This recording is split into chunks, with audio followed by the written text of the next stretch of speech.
आज की जो हमारी क्लास है ये क्लास 9th की हिस्ट्री की क्लास होने वाली है, जिसमें हम फर्स्ट चैप्टर के सारे क्वेश्चंस डिस्कस करेंगे फ्रांसीसी क्रांति के।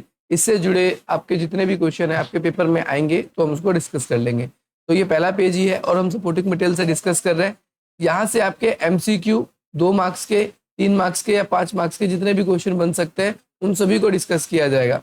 सबसे पहले आपसे क्वेश्चन ये पूछा जाएगा कि 18वीं शताब्दी में फ्रांस में कितने समाज थे। तो ध्यान रखना है 18वीं शताब्दी में फ्रांस में तीन सामाजिक वर्ग थे। कितने? 3 सामाजिक वर्ग थे जिन्हें 3 स्टेट्स कहा गया है। क्या कहा गया है? 3 स्टेट्स। पहले स्टेट में कौन आते थे? तो पादरी वर्ग। पादरी वर्ग कौन थे? धार्मिक लोग। कौन थे? धार्मिक लोग। धार्मिक कौन होते हैं? जो धर्म का प्रचार करते हैं। और ये पादरी बेसिकली किस? ईसाई धर्म का प्रचार करते थे। किसका प्रचार करते थे? ईसाई धर्म का। दूसरे नंबर पे आते थे आपके कुलीन वर्ग। कुलीन वर्ग में इसके अंदर अमीर लोग या फिर राजा के मंत्री वगैरह इसके अंदर आते थे। तीसरा वर्ग था जिसमें समाज के बाकी सभी लोग आते थे। इसमें बड़े व्यवसायी, व्यापारी, अदालती, कर्मचारी, वकील, ये सारे के सारे इसमें आते। इसमें आपके व्यवसायी, व्यापारी, अदालती, कर्मचारी, वकील ये सारे आते थे। इसी के अंदर ही किसान, कारीगर और छोटे मजदूर भी इसी के अंदर आते थे। तो तीसरा वर्ग जो था वो सबसे बड़ा वर्ग था। इससे बड़ी बात ध्यान रखना है, पहले जो 2 वर्ग थे आपके, पहले 2 स्टेट्स जो थे, प्रथम स्टेट पादरी और दूसरा कुलीन वर्ग, इनको किसी भी प्रकार का कर यानी टैक्स नहीं देना पड़ता था। ये टैक्स से क्या थे? मुक्त थे। और सारा का सारा जो टैक्स था वो तीसरे वर्ग को देना पड़ता था। इसीलिए समाज के तीसरे वर्ग ने क्या किया? वहां पर आंदोलन किया। इसीलिए आगे चल के वहां पर क्या हो जाती है? फ्रांसीसी क्रांति हो जाती है।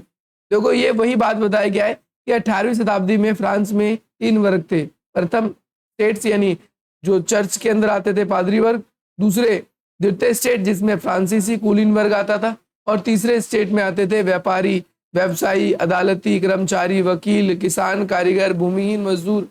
भूमिहीन मजदूर उसको कहते हैं जिसके पास जमीन नहीं थी। अगली बात कहता है कि जमीन अगर टोटल 100% जमीन माने तो इस 100% जमीन में से 60% जमीन कुलीन वर्ग और चर्च के हाथ में थी। बाकी के 40% जो थे वो किसके हाथ में थे? जो तृतीय स्टेट, हाँ, किसानों के, मजदूरों के या फिर आपके कारीगर के, इन सब के। ठीक है भाई, याद रखना है। अब आपसे पेपर में बहुत बार आता है, बहुत बार मतलब पेपर में बहुत बार आता है आपसे टाइड और टाइल क्या है। तो ये दोनों टैक्स के नाम है, कर के नाम है।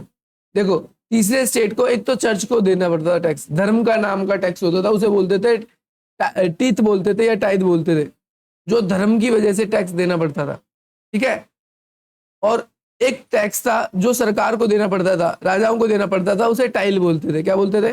टाइल। याद रखना आप सभी को। पहले 2 वर्ग जो थे जैसे पादरी और कुलीन वर्ग, उन्हें कुछ खास अधिकार प्राप्त थे, जैसे उन्हें कोई टैक्स नहीं देना।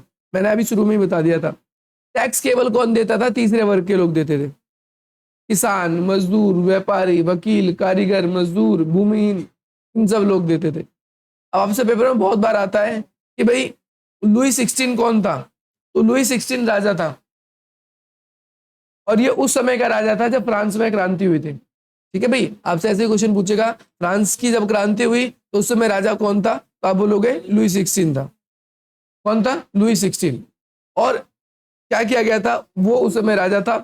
और ये भी पूछा जा सकता है कि भाई लुई 16 किस राजवंश का था? तो बुर्बो राजवंश का था। याद रखना आप सभी को, किस वंश का था?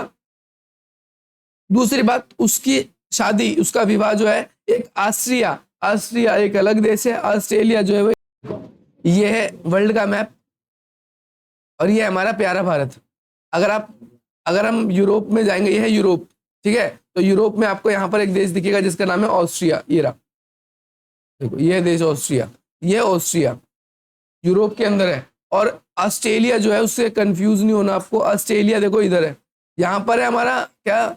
ऑस्ट्रिया इस तरफ है, ऑस्ट्रेलिया जो है हम इस तरफ।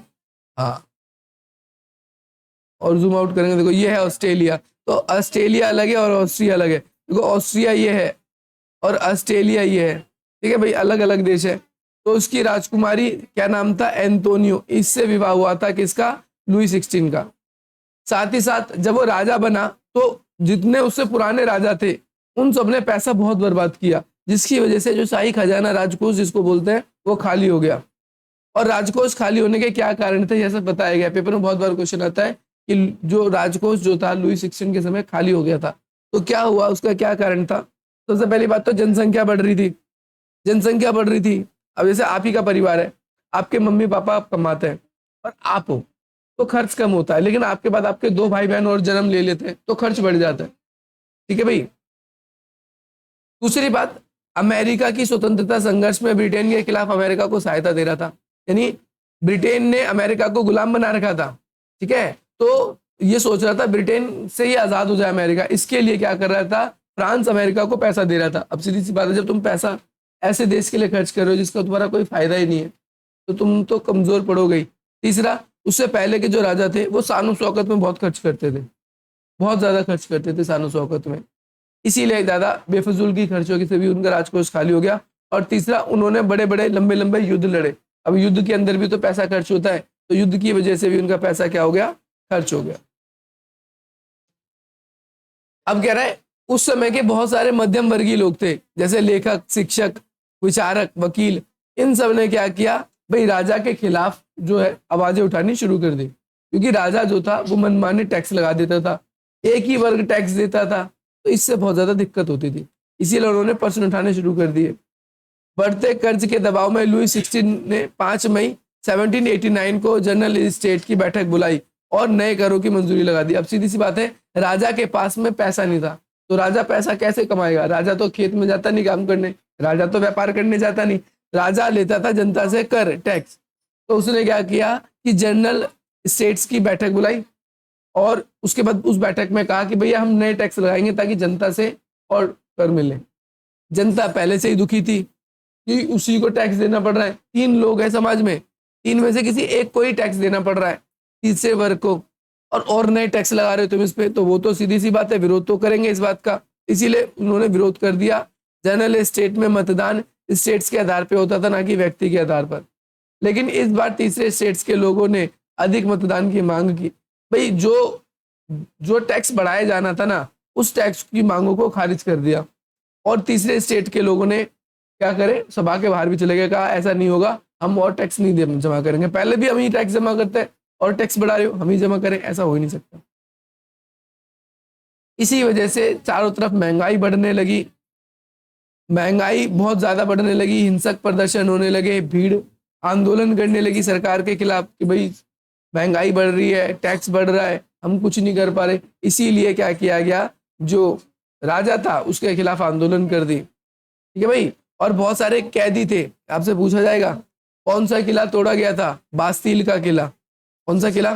हाँ, बास्तील के किले को तोड़ दिया गया और वहां पर से बहुत सारे कैदियों को आजाद कर लिया गया। अब ये कैदी कौन थे? ये कैदी वही लोग थे जो राजा का विरोध करते थे, जो राजा का विरोध करता था उसे बास्तील के किले में डाल देते थे। जनता ने बहुत ज्यादा आंदोलन करना शुरू कर दिया और उन कैदियों को छुड़ा लिया। बास्तील के किले को तोड़ते ही ये पता चल गया कि भैया राजा के खिलाफ हम क्या कर सकते हैं, लड़ सकते हैं, राजा को भी हरा सकते हैं।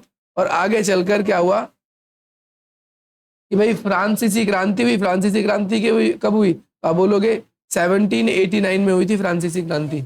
और आप देखोगे 2 साल बाद ही संवैधानिक राजतंत्र की नींव पड़ गई। यानी संवैधानिक राजतंत्र का मतलब होता है एक संविधान बना दिया गया, उसके हिसाब से सारे कानून बनाए जाएंगे। जो कानून बनाए गए उसमें केवल पुरुषों को अधिकार था, महिलाओं को अधिकार नहीं था, ध्यान रखना है, पुरुषों को अधिकार था। पुरुष वोट डाल सकते थे, पुरुष ही विरोध कर सकते थे।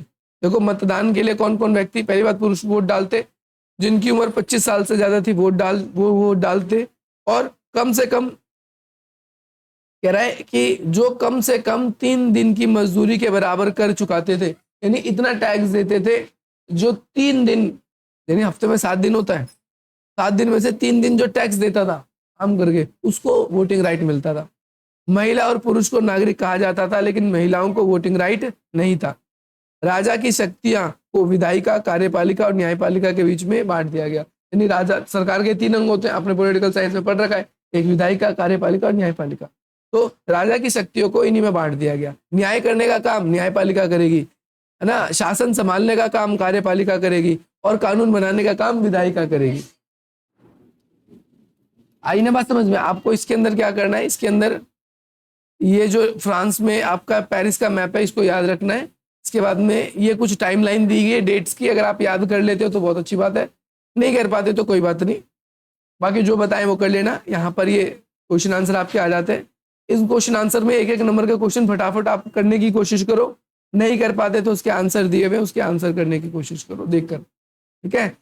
हाँ अभी करो फटाफट।